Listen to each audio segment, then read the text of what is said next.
Good afternoon, everybody. Welcome to another Imizizi conversation. This is Mponeng Seshea, and I cannot wait to have this discussion with you guys today. We're doing the year that was. But for the people who are new to the platform, Imizizi is a transformative people management company. The platform itself, Imizizi Conversation, is for us to talk about everything people, whether it's business, work life, personal, everything people, because that's who we are. Today I'm with Hilton. I can't say your surname. Do you know that? And I'm with Yolisa. No one. You with us? You with us. Well, that's the reason why I got A's all the way in my grade 1. Wait, let me try it. It's Theunissen. You see, you're going to get an F. Theunissen. You're going to get an F for effort. Wait, effort doesn't start. But you're failing forward. It's Theunissen. Theunissen. Yeah. Theunissen. You say it like it's Tenisen, but it's spelled very complicated. It's very complicated. But that's why I won all the awards at school, because I had to spell that difficult surname. Hilton, Theunissen, and then Yolisa, Tshabalala. So today, reflections of the year that was. So for me here, I was thinking, it's almost like a catalyst for us to rethink stuff. For me, that's how I'm reflecting on the year, right? And there's been so much impact due to the stuff that has happened, post-pandemic issues. But I really, really feel like for me it was, and this is an opinion, right? I really think it was one of those needed years because we needed to shift our way of thinking. But just as a start, can you tell us maybe briefly how the year has been for you personally? What did the people say in December 22? We always have a thing in South Africa when it's 2021, it's something, 2020 is something. So there was something about 2022, right?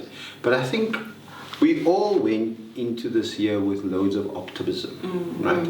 We came through 2 years that no one would want to repeat.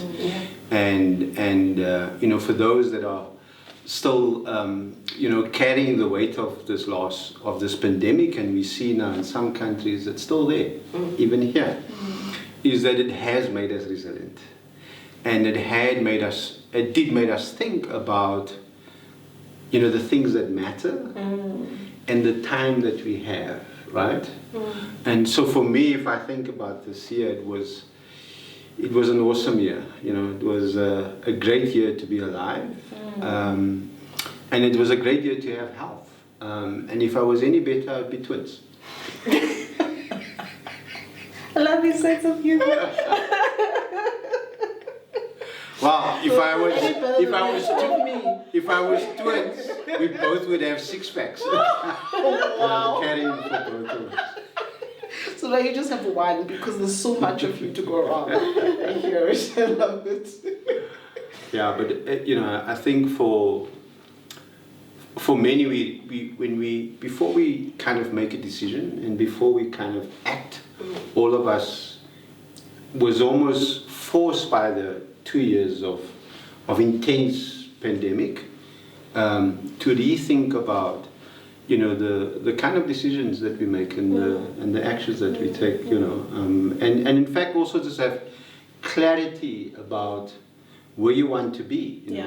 Some people are chasing nothing, and others had a plan. And so they planned, and in some cases we also found out that even if you have a plan, things happen. And how do you then come back, right? Ma'am? So I think for me, I share the same sentiments in terms of health and being grateful to be alive, first and foremost. So I think for everyone, I think there was a mind shift that brought us back to what really matters. Family, getting in touch with people that we had lost touch with.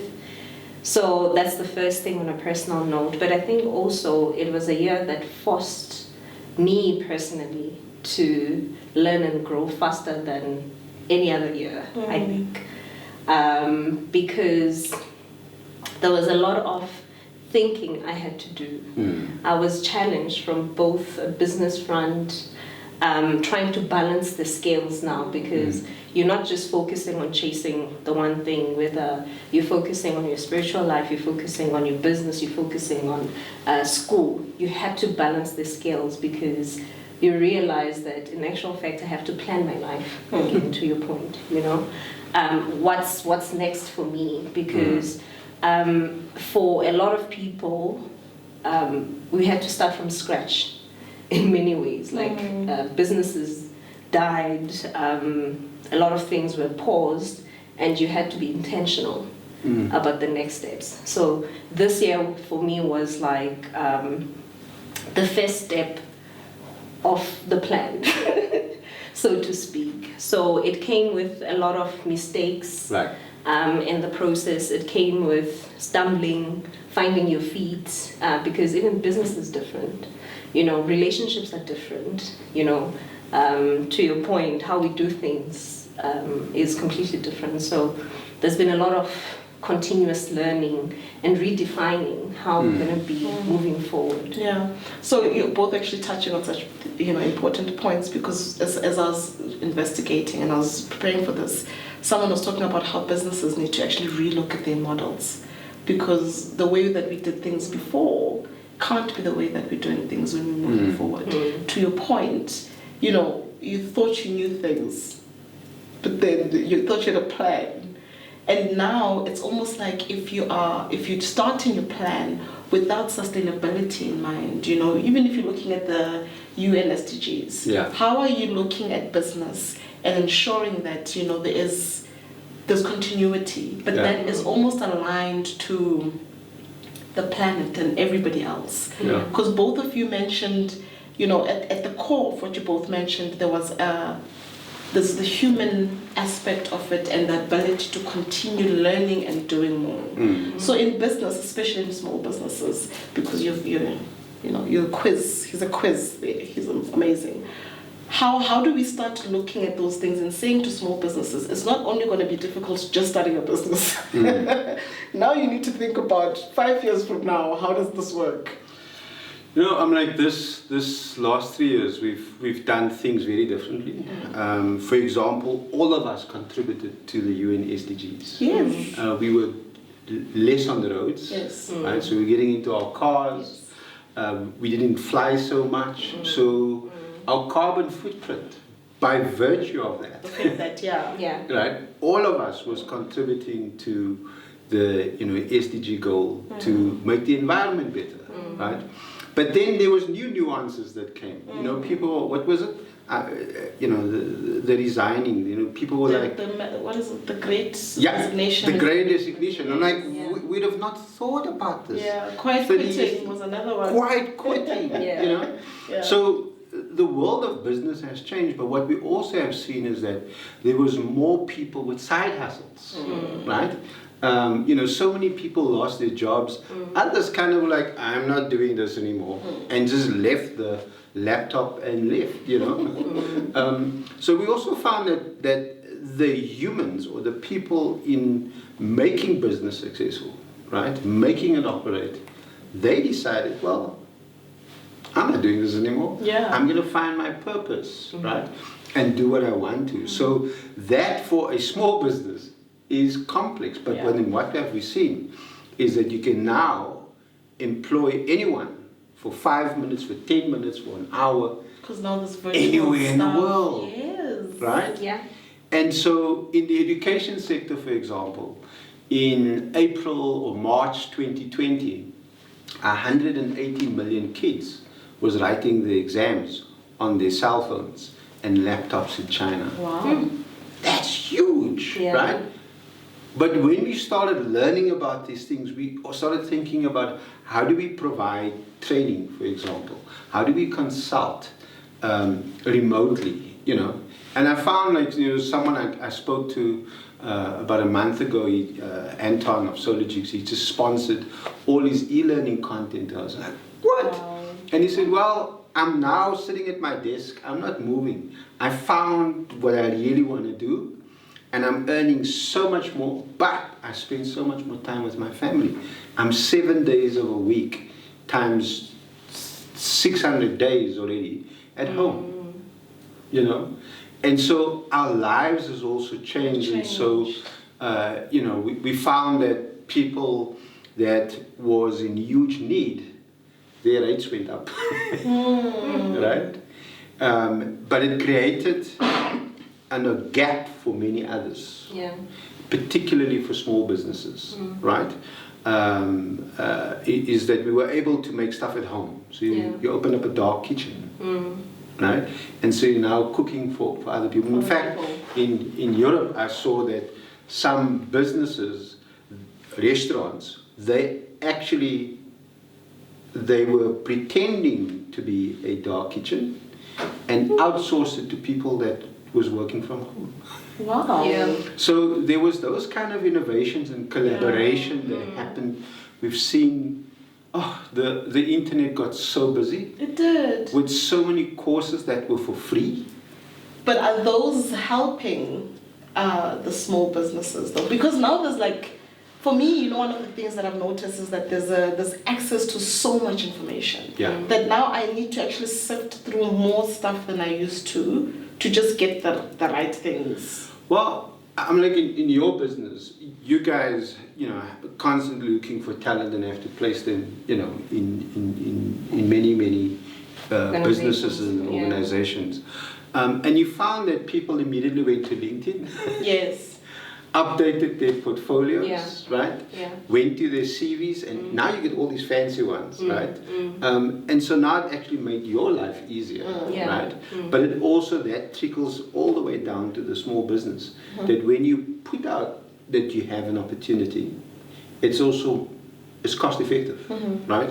But for me, the gig economy kind of scaled. I recently came out of Bali, and I found out that there was 10 million gig workers there.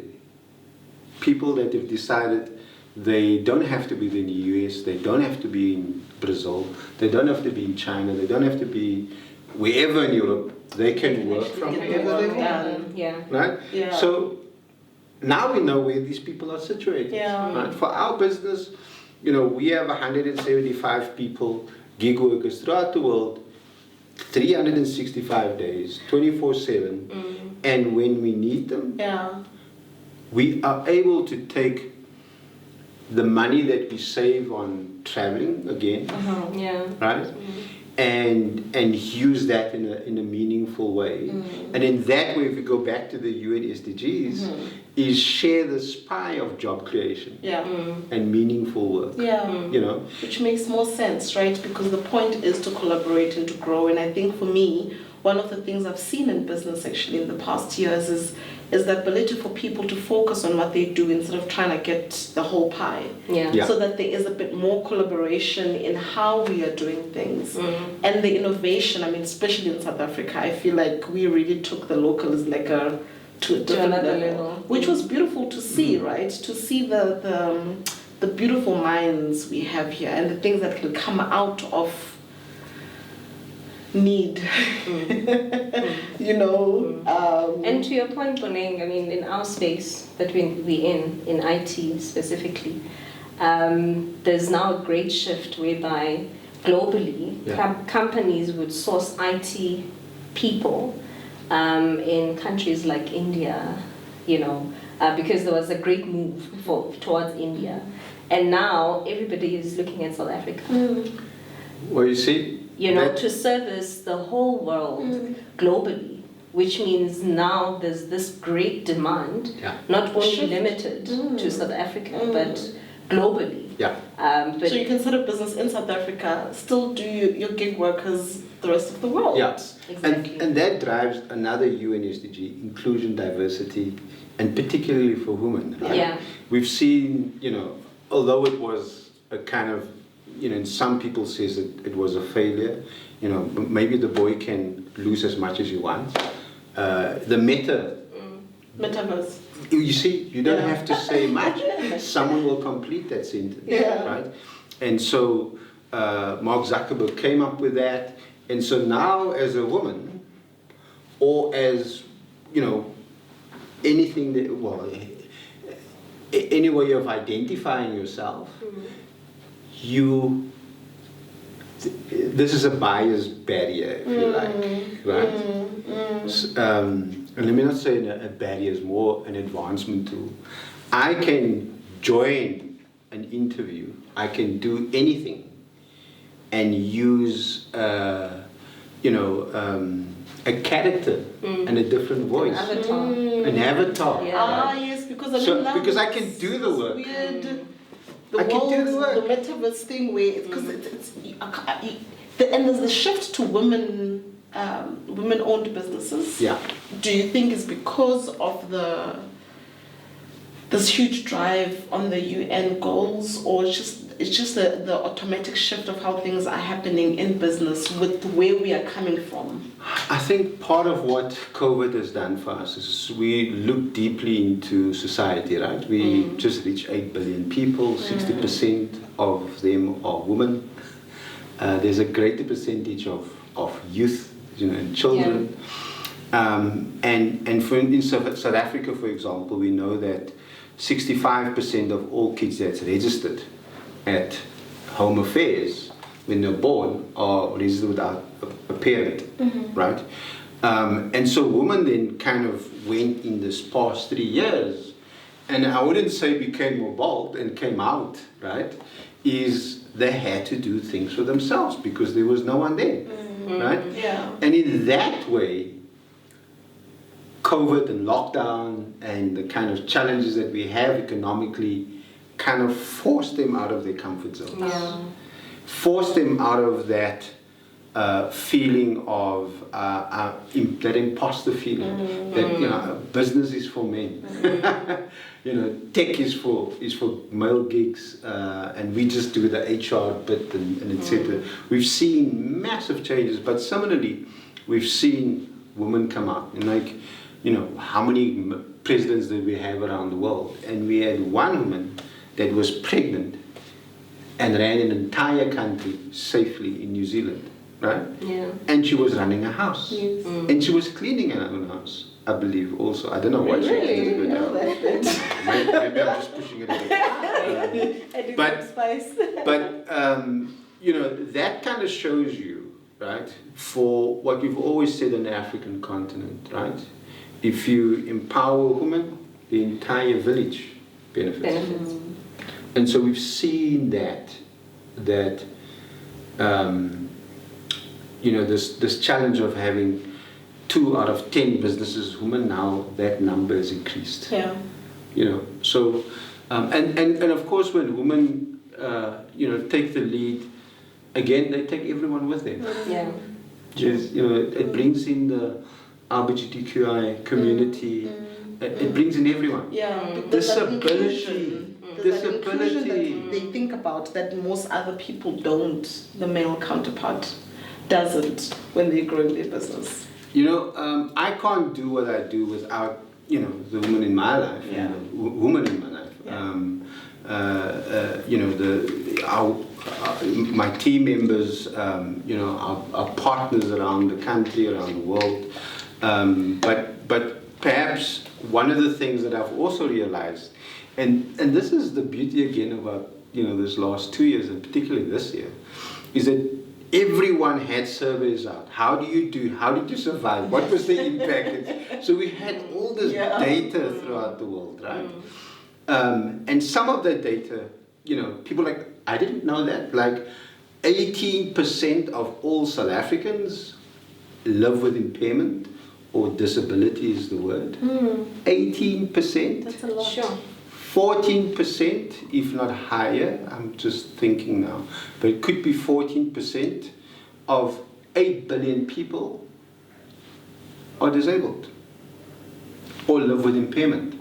If you expand that definition, you would have left out a whole bunch of opportunities and ideas, right?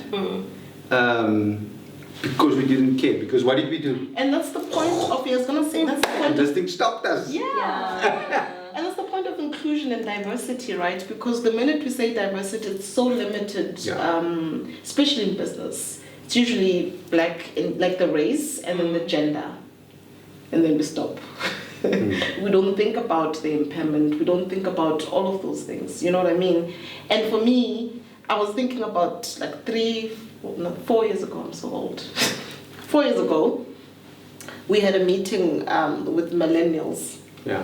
And we were like, okay, just give us your ideas of how we should incorporate ways of working with the millennials type vibes. They came up with these ideas about hybrid working, and if I'm not working, I don't need to be at the office. And you know, this was maybe 4 or 5 years ago. Yeah. And we said to them, we were just like, these kids are lazy. How can Today they say, we told you so. Like they had so many, you know, forward-thinking ideas. And again, for me, that is part of diversity and inclusion, to make sure that as much as you've got older people, you have younger people. Because then you get these ideas. Had we incorporated in that company those ideas then, COVID probably would have had less of an impact for that particular company. Do you know what I mean? That's why I think then it's more important for us to think about what have we learned in the past 2 years, and with us starting over in this year going forward in business and even in our personal lives, I believe, to remove the discrimination, what's previously been done wrong, you know, inclusion in terms of women, not only in business, I mean, in life in general. Women have been excluded in a lot of places, not only in the boardroom, but what is it that we are doing as a society, you know, to have more inclusion? We're seeing a shift, I guess, now in terms of inclusion. I saw the, was it a commercial? What was it? The stuff you did on people with impairments that was airing on last SABC, Friday, on SABC2, Yes, which is with the quite Ministry good of because Women those and- are programs that we need that bring awareness so that more people can be aware. Because it also brings back, sorry, I'm taking you back a little bit. I was thinking about when we started the business in Mponeng, small business, you know, we just wanted to focus on our business, focus on our why, the what that we are doing. And we didn't realize that in us focusing on that, we were actually contributing to some of the SDG goals, UN SDG goals. But the minute you become aware of what they are and what it means, you realize that it also sort of challenges you to do more. You know, because now you are aware, it's not just about BEE that's limited to South Africa or the South African context, but now you are aware that there's more out there in terms of environment, the education, gender equality, etc. Yeah. So on that note, you know, I was actually thinking of, you know, you mentioning education, you're mentioning SDG goals, but you're mentioning as well about how small businesses should start thinking about how to do stuff. But just in general, I was thinking about how, you know, this last year, it was so weird how there was social media for social stuff, which is non-business.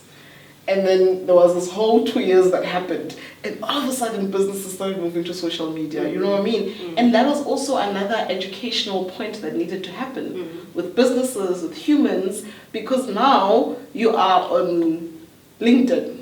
How does LinkedIn look like? Professionalism, la la la. But now you're using social, Facebook, you're using Instagram, you're using TikTok now, right? Yeah. Before, these things were completely removed from business because we almost had a business identity and a non-business identity. You know what I mean? And I love how it's, for me, it's almost like, you know, how we are not separate people anymore, which is another thing that I think burnt out a lot of people.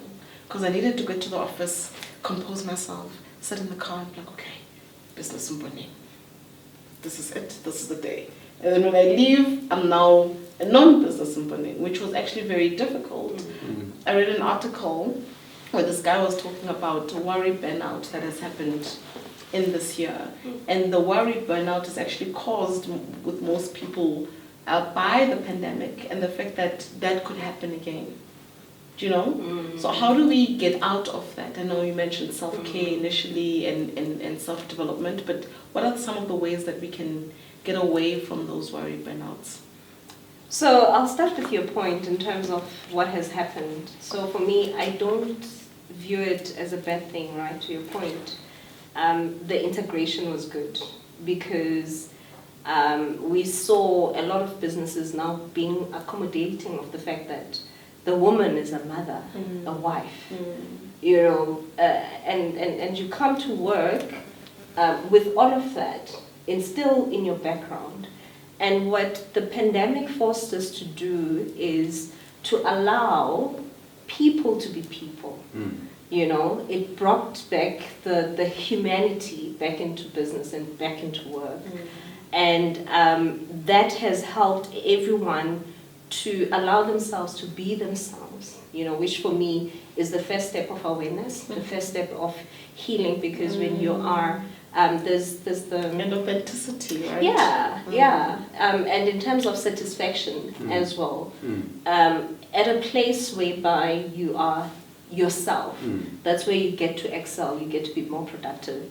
Earlier, I was with a client who, you know, was dressed like this, and she was in her turkeys, jeans, and a t-shirt, you know, and I felt overdressed. I was like, my goodness, you know. How it's changed. Yeah. And she said to me, her boss said to her, well, it doesn't matter how you come to the office as long as you deliver. Yeah. Because it is like that. If I'm Yolisa, I'm Yolisa, I like being dramatic, I can come with my dress, you know, well and good. So I think for me, the first step that forced us during the pandemic is to allow people to be themselves.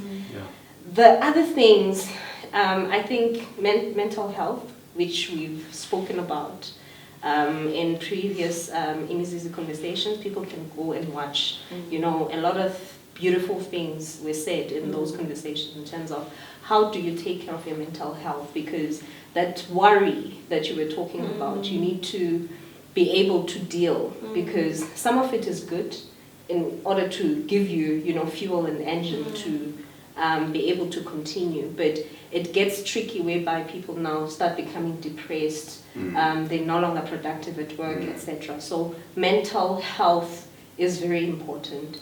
And self-care, you know, as a human being, because now the burden of knowing that a job is not as secure as we thought it would be, you know, and what people need to do now in terms of planning, taking those extra gigs that Hilton was talking about. It's more pressure on individuals and, you know, just that point. Yeah. So it's important to just focus on the human being holistically. And for me, I mean, the topic is reflecting on the year. I think I'm more focused on being aware of myself from a spiritual point of view. If I'm not okay, I need to take a checkpoint to say what's going on. You know, at work, if things are not good and I'm overwhelmed and there's a lot that's happening, I need to take a step back. What do I need to do? You know, and we need to encourage more people to do that. I really think that the hybrid model is one of the things that has helped people have that balance a little bit. I mean, we went through like 5 years of technology advancement in one, right? So there was a lot happening for a lot of people, and that ability to bring people back. So in the people terms, right? I really feel like the things that came out the most, especially in our business, was employee engagement. Right. How do we start engaging you guys and making sure you're fine culturally? You know. And again, I'll come back to you to say, if I am owner of business and I run the business and there's like 2 other people with us, how would you advise me to even start that thought process? Because you know we hold on so much when your business is new. Yeah, I mean, like I think for all of us globally, it's the first time that we have everyone operating from a position of trauma.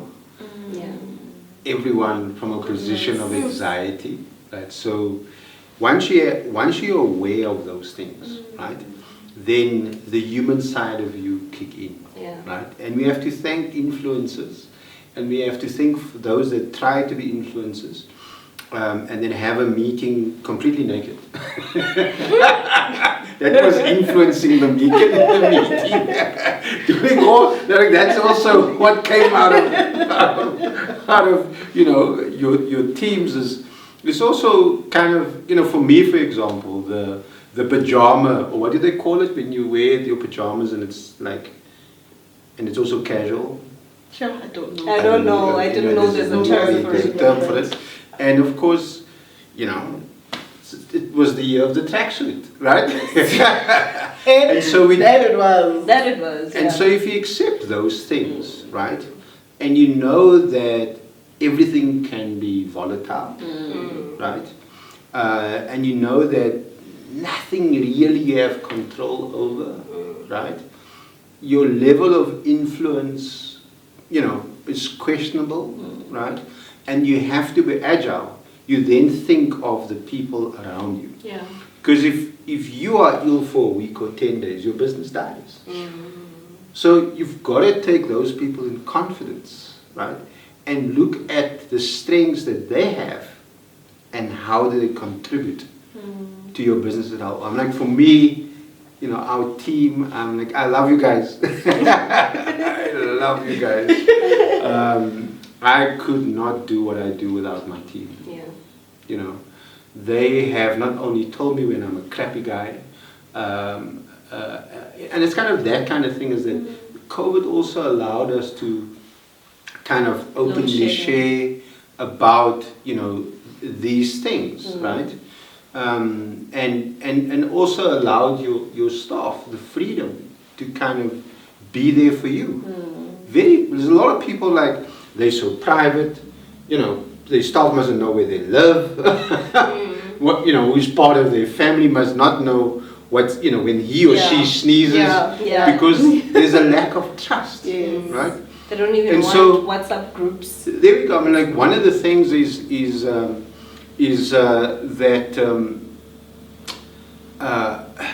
this trusting. We want customers to buy from us based on what we say, right, and what we sell. That's true. What we don't want to do is trust our employees to deliver that. So this is also evolved. Yeah. And so for a small business now, I always say, don't employ people and do their work. Yeah. Yes. Just pay yourself more, right? Oh my word, that was such a sure. I feel like that must be like a banner for all small businesses. Like, don't employ people and do their work. If you are the smartest in the room, you're in trouble. That's true. I've learned that. That is true. Yeah. We don't start the business to grow when we grow. Yeah. You want the business to grow, and you grow with the business. Right? The business take you there. The customers take you there. And don't get down to small things. Right? If I say to the team, we are 24 hours productivity work week. Whatever you can do in 24 hours, fine. Work 3 days a week. We've had the 4-day a week thing come. Enjoyed your conversation about that. And those kind of things are going to become a reality. Maybe it will come back. We don't know. But I think if I look at 2022, you've got to look at, what that means for you, right, and your business. Right? Some started this year, others are in their 3rd year, others in their 5th year. Myself, we were in our 7th year, and that 357, depending on where you are, and in fact, working towards your 357 is you're going to have a sense of awareness. Yeah. Do what's meaningful. Don't do what's responsive and what's hype and opportunity. Yes, we are opportunity. Yes. There's an opportunity for business advisors, to use our product. But when there's a tender, that's not where we. I just don't change from a mechanic to a doctor, right? Yeah. And so, of course, we have those challenges in South Africa. In the history of our democracy, we've never had 45% of people unemployed. We've never had 63% of youth unemployed. We've never had 24 million people on a grant, That's right? a lot. We've never had these numbers that 50% of all people that's being killed out of violence is women, right? We've never had, in a time when there's a war, right? In Russia, Ukraine, Yeah. where there's 6,900 people that died, 496 kids that died. In South Africa, the last 3 months, 7,000 people died and 600 kids were killed. That's huge. We are in war. So it's complex for a business to start now. It's complex to be in your third year and you're looking for validation among you and your team, right? It's complex in your fifth year and you're looking for validation from other people, right? And it's complex in your seventh year. You kind of go, should I grow? Should I scale? Should I stand it? You know, should I just close this? It's 7 years. Do you think it makes sense then maybe to actually even look at possible, how do you get yourself out of business and then, you know, prevent that? Because if you're thinking about the year that is right now, right, or the year that was, a lot of things happened that we had never even contemplated would happen, right? So if you think about augmented reality, how do we do age? I heard, I didn't mean to laugh, I heard that the government wants to have a virtual embassy. I was just like, our government wants to have a virtual embassy, augmented reality. There isn't necessarily, you know, something wrong with that. No, there's nothing. You know how wrong much with does that. it cost us to have an amazing. embassy? I'm just right? wondering. That's great that how they it would work when we are with so many things that need fixing. And I mean, that's just the government. I figure from, you know, if you look at the talent that we have in ambassadorial offices around the world, and what is their key role, right? It's either for, you know, economic impact, you know, to get business from there in that country, to facilitate that we are able to export. In countries where we don't have that and there's no hope, why should we have an ambassadorial office there, right? Yeah. We can have a virtual conversation. Right? Of course, people is going to ask for passports and visas, and etc. And when something happens in that country, you know, we must have someone that local South Africans can run to for support, etc.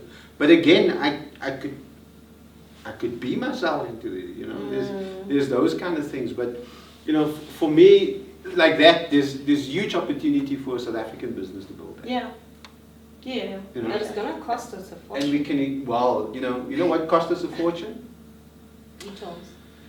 E-tolls cost us a fortune. Big mistakes like the ESCOM money that goes out every month. You know, we lost an airline, an entire airline we lost. Like, you know, And no word, and nothing was said. We had this year of riots, and what do they call it out in Durban? We have calamities, you know, all kinds of things. And I think it's just, again, just a year to take those challenges and reflect on them and build on top of them. So I think that's what I was alluding to, that it seems from just the base of what we've been talking about, that there is a hope in chaos.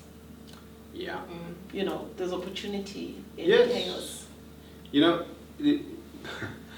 people think when you do a business plan, you've written success. Entrepreneurship is you doing something even though you don't know where your money is going to come from. True that. There's a structure in the middle, right? Entrepreneurship is also structured. So in the middle is where you need to control, and that is through business processes, right? That's through compliance, but also leveraging technology. Globally, we had 1.3% on the African continent of leveraging technology, right? Platforms like Amazon, etc. If we don't fund these big ideas, then those ideas are going to come here and take over. Right? And I think this is what I like about China, is that 50 years ago, China was rural. It was locations, right? It was townships. It had no internet, right? In fact, they all wore the same clothing, right? 50 years ago. Yeah, same clothing. They had, you go to the shop, there's no labeling on it, you don't know what you're getting. So there was no cash, there was coupons. Today, China has over 500 million cash, dollar millionaires. Today, China has less than 5% of their 1.2 billion people that's unemployed. Of course, now with COVID, etc., there's loads of challenges. But even during COVID, where did you get anything from around the world? China. Right? But now, just on that note, Hilton, I know I'm not the host, but for me, we're sitting here, we're reflecting, right? It's just like that doesn't matter. But I It's do a want to conversation. ask the question. We're sitting here, we're reflecting. And you mentioned a lot of good points that we can learn from a lot of countries. I mean, even from simple things like sport. There's countries that focus on building, sports. And now they are well known, right, for sports. But in South Africa, what is it that we're not doing? Like, for me, what bothers me is that realization that even from an IT point of view, the whole world is looking at South Africa as the next best thing, when it comes to getting resources, because it's cheaper, efficient, and because now we're all virtual, we can still service the rest of the world. But what is it that we need to learn as a country, as a government, or what is it that we're not getting right when it comes to us taking advantage? Because it's about realizing those opportunities, but also taking advantage. And that's not a one-man show. As a business, we've identified, right? But as a country, we also need to identify those opportunities and work towards them. I saw a post on LinkedIn, which I reposted, where this person, while these guys are running around the world, and they ask, people in other parts of the world, what is the capital of Africa, right? And they all responded, South Africa. Kenya? Kenya? And his argument was that if that was South Africa or Cape Town, they would blow that thing out of proportion. We are great at winging it. That's why the rest of the world, they can land at our airport and it's huge, right? They can get into a train that looks similar to theirs, right? Get into Sandton in 12 minutes. They can drive, they can take Uber, they can get all kinds of food, all kinds of experiences. Great wine, you get the mountain, you got everything here. Yeah, true. What we're not doing is leveraging our people, right? So for example, 90% of the economy is sitting in 10% of people's hands. You can't build like that. Yeah. Right? What we've seen globally, and let me just say Indonesia, right? 240 million people, 17,000 islands, not 9 provinces, 17,000 islands, 64 million SMEs. Do the division, 64 divided by 240, 97.2 million. But they've looked at verticals, right? Everyone almost looked like they wear the same clothing. What do we wear? Different stuff, not from here. Not from here. They make their own. So they looked at that sector and they were like, okay, 20 million of you are going to make the same outfit, right? So now you have mass. And so what you're almost doing is you're getting the consumers to just buy what's there. Yeah. Right? But what are you doing? You're creating downstream and upstream opportunities. For those that manufactures, those that, that kind of make the garment, and those that kind of recycle the garment and bring it back. But one of the big things for me there was mobility. Right? If you think about mobility in South Africa, you think about taxis. 250,000 taxis. They take 60% of the workforce to work. But what if those people had a bike license? What else can they do with a little scooter? So you remember Egypt? It was just like that. So what concerns me, you have myself and my 20 cousins, and then there's 2 people with a license. And the others, they just wing it. They just wing it. It's a South African thing, Until you need it, you get it. Opposed to, let's get it. And that's why we're not ready for what the world think South Africa could deliver from an ICT perspective, what the world think we can deliver from a creative. We've produced people. You know, when one guy makes a joke, right? And then he looks like the best joker, right? And then he lands in the US and they give him a massive TV show. He will tell you, when you come to South Africa, everyone makes jokes. So it is we're not harnessing. That's true. And we're not leveraging, you know, the people, and particularly disabled people and people with impairment, right? We've got to leverage this thing, and this thing that when I'm connected, you know, this kind of monopolies, oligopolies, all those kind of things. You know why my friends always ask me, why do you have these high walls and you have electricity? Electric fence on top. And I said to him, well, you know, I think it's because there's only a few of us, right? And we fear that since we've taken away from, you know, yeah, and we come from those areas, right? And so, but that also feeds a particular society. Yeah. We've just seen in the newspapers, we've had 3 weeks of hell with Eskom. Yeah. But it wasn't Eskom's fault. It was the suppliers that put rocks with the coal. So they kill our bloody, so they kill there for a little bit of money, maybe a lot of money, right? They will think of themselves and not think about his child that has to go to a school, his wife that has to go shop. None of those things make sense to them.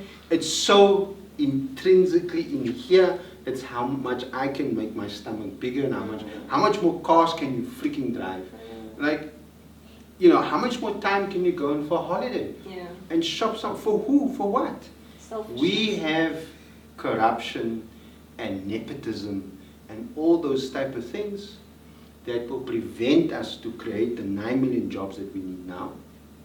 Actually, more. I think there's more. 14 million jobs now. And then just the scary number is that by 2030 or 2032, we will need 15 million new jobs because these kids are finishing their school. If we can't create that now, if you start thinking, oh, I'm buying another big car, I'm throwing out these shoes, I'm putting another 700 shoes, you know, all these kind of things, we have to get away from that because South Africa is currently a laughing stock. Yeah. We are the worst country in the world for the gap between rich and poor. And this COVID brought this forth. And so since all of us have thought about friends that we haven't seen, you know, 20 odd years ago, family that you don't speak to, you know, we engage more with our workers, you speak to, you know, you give, in fact, South Africa give, right? We do, right? If you don't take that and harness that, we're in for a real bumpy ride. Yeah. So it's funny, I was actually going to ask, weirdly so funny, I was going to ask about the field, but I was just going to ask because given the discussion we've had and the type of businesses and people that we're looking at, right, I was going to ask about the type of leadership that would be required to move forward. But following on your question, Ms. Host, I don't know why you felt the need to make this when co-host. I'll also be a co-host. You also can, everybody can be. The point is it's a conversation. You can ask me questions too, please. So for me, the point was that then, you know, given that, so what you've just asked, which was a brilliant question, right? It then your answer, it almost seems like the responsibility then actually lies on the type of leader that would have taken us maybe through this year if they didn't know anything there was to know about this year, the last 2 years. And there's a lot more responsibility on us as the people to make those moves, because we can't then expect, obviously, in the near future that the government is going to be fixing anything. And I absolutely love the fact that you're saying the world's looking at us, right? And I agree to say that we'll only do it when next week it needs to happen. The next week we'll deliver. Do you know what I mean? But we really have very brilliant people in this world, in this country. And I really think that, one of the things that I was reading about is how do we move forward given the years that we've had? When someone was like, local is like how do we then make sure that becomes a thing? That local becomes proper a thing where I will rather buy clothes made by a local person than buy. Okay, I'll never buy a Tommy Hilfiger ever, but that's the first thing that came to my mind. Don't come to work with your Tommy Hilfiger. No, I share the I'll same never ever buy a Tommy Hilfiger, but literally that's the first. So I'd rather buy, And I mean, if you're talking to people like your Ujab from Sasol, Jabulili, where she's like, I will always buy local, all her jewelry, everything. All her, she everything. will always buy Shoes. local. Always see it. Shivani from Nakam will always post local as like her type of thing. How do we start consuming? How do we start getting things done locally and then consuming them? How do we bring that model from Indonesia? Yeah, no, it's easy, I needed I'm sure you saw me with my nice shirt on Friday. I needed that shirt made.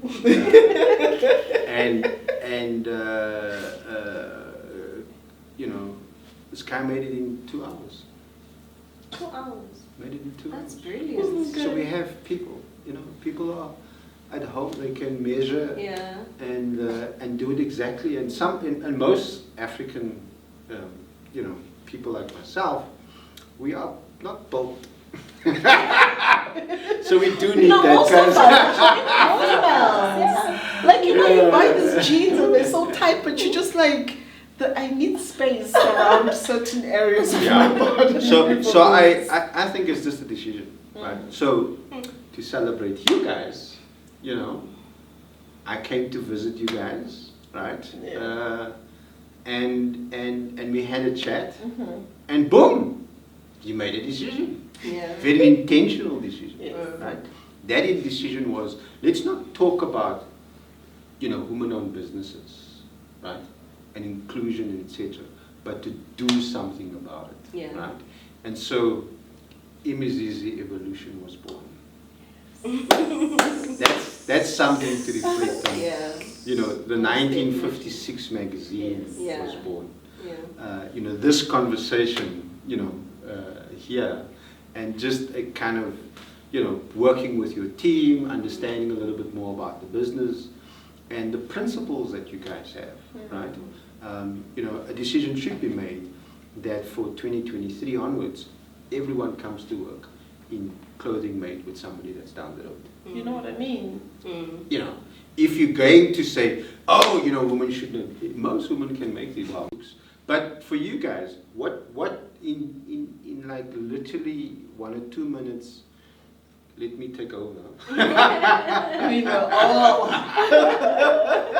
And ask you what is, what was that, and what has it meant for you to this point? What was what? To take a decision to start a second business while you're growing the other one.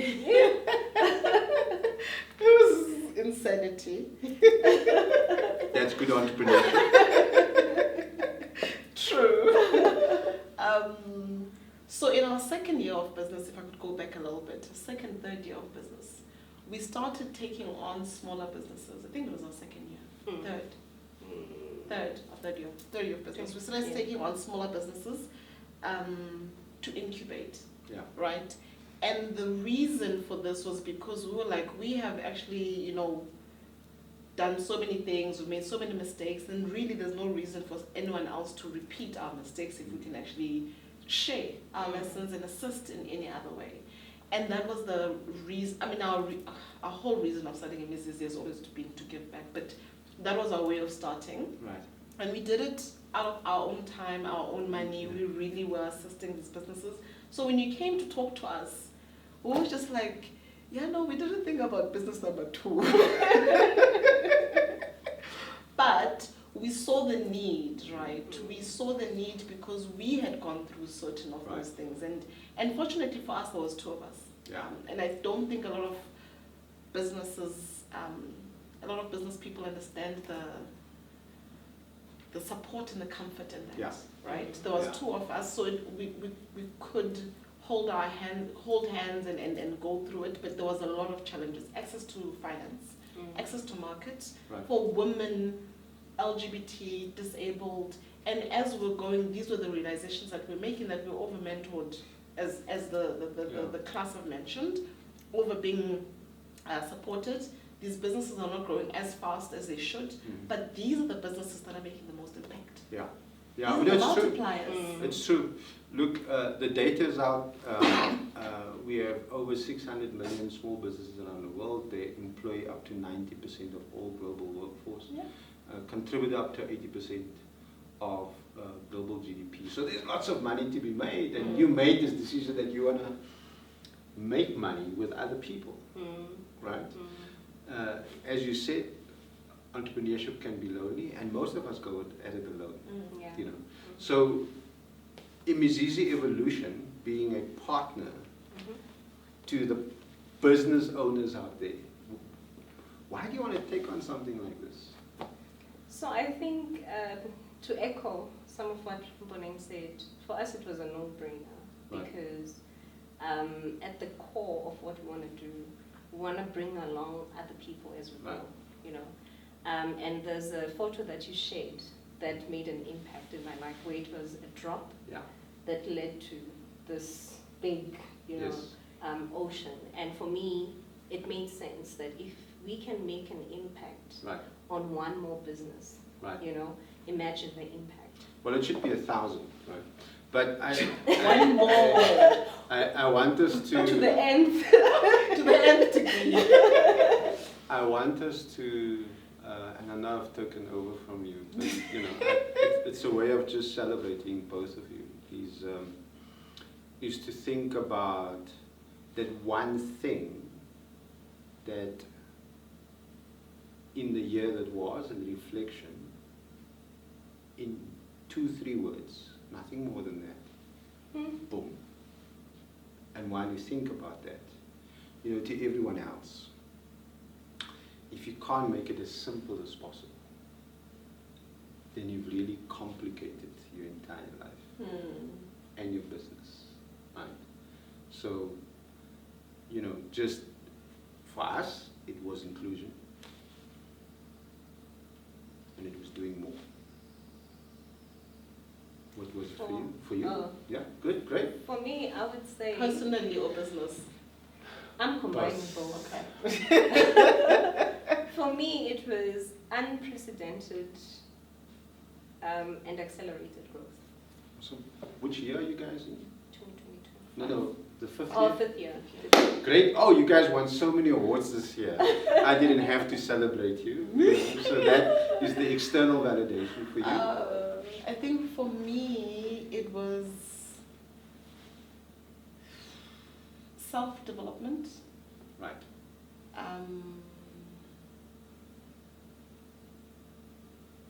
I don't know how to put this in one word. Fun, love. But it actually is that, right? Not to take life so seriously, you know, but enjoy it a bit more. You know, you said 3. Yeah. And the last one is actually learning from my mistakes. I think this is the one thing I learned this year. Yeah. I also wanted to say and recognize that you guys saw an opportunity to give back. We have 30 million girls in South Africa, or women in this country, and 7 million of them don't have access to sanitary, right? And you guys saw an opportunity and just bought the machines for that and gave your own money for that. So it's also about having that balance. So I think for me, a year reflection with you guys, you know, it's been an awesome journey, and I really appreciate it.